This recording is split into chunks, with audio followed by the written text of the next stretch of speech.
All right, now for something truly scary.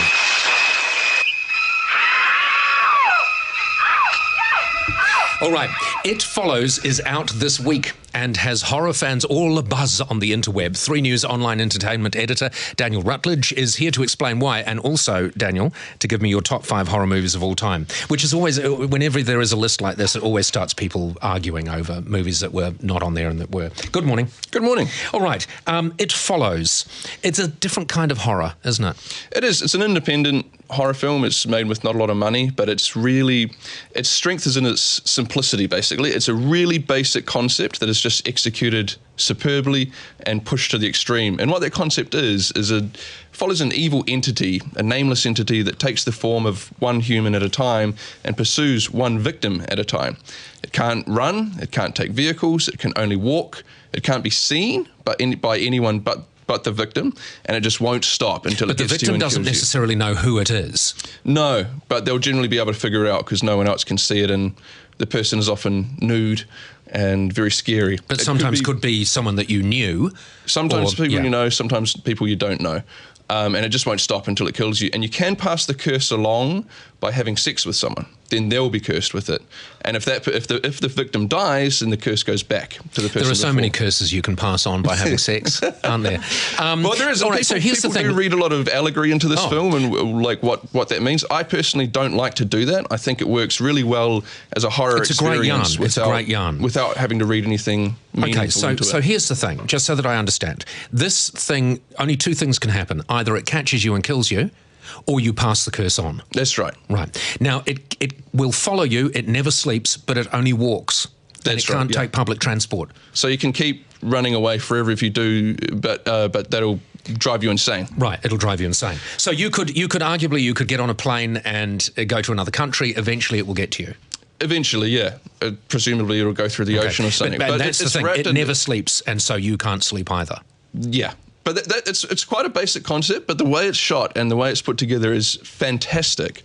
It's driven by this really awesome synthesizer soundtrack, and it's quite an art house sort of film in terms of how it's presented and the mood of it. Is it one of those movies where you literally are frightened in your seat as you watch it?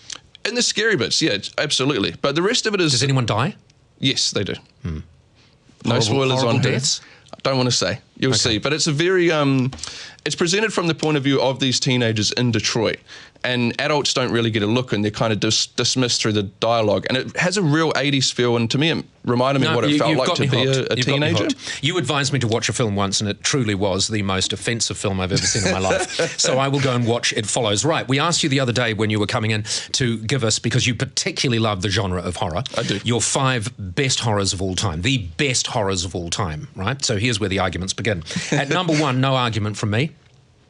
The Shining? Yeah. 1980, Stanley Kubrick. That is a brilliant movie. Holds up today. It is. I love The Shining. It's one of my favourite films of all time. I really love it. It starts off uneasy and then just winds the tension up until the end. It's just a crescendo of terror. It's a great movie. I love that film. And even although production values have passed it by, it still holds up. Absolutely. At number 2, you've got Saw 1, which I would also have in the top 5. That is a good movie. Number 3, The Exorcist. Classic. Absolutely, yeah. I love The Exorcist because it we've all heard of exorcisms in real life, right? So it gives it a potency of like, it's between supernatural and reality in a really scary way. And the climactic scene in that will never stop scaring me. It's so freaky. Yeah. Doesn't matter how old it gets. But there are some real classic scenes in that movie. There are sort of 3 or 4 that hold their own now. Season 9? Session 9. Session 9. I've never heard of it. How can it be in the top 5? I've never heard of it. It's an underrated modern classic. It was out in it's the underrated. early 2000s. It shouldn't be in the top 5. It's underrated by most people, not by me, certainly. But this is a film, it's like The Shining. It's about a place that's evil. It was shot in a disused psychiatric ward, which was torn down shortly after the film was completed. Yep. And it's, again, it's it goes between mental illness and supernatural evil in a really good way. Okay, I'll have a look at it. Session 9 at number 4. And at number 5, you've got Friday the 13th. No one's going to argue with you there. I would swap Session 9, only because I've never seen it, with Halloween, the original Halloween. I thought that was a good movie. I did do this list really quickly, and I forgot to put Alien on there, which is... Well, and that's interesting because I wouldn't even class Alien as a horror movie, but damn, we're out of time.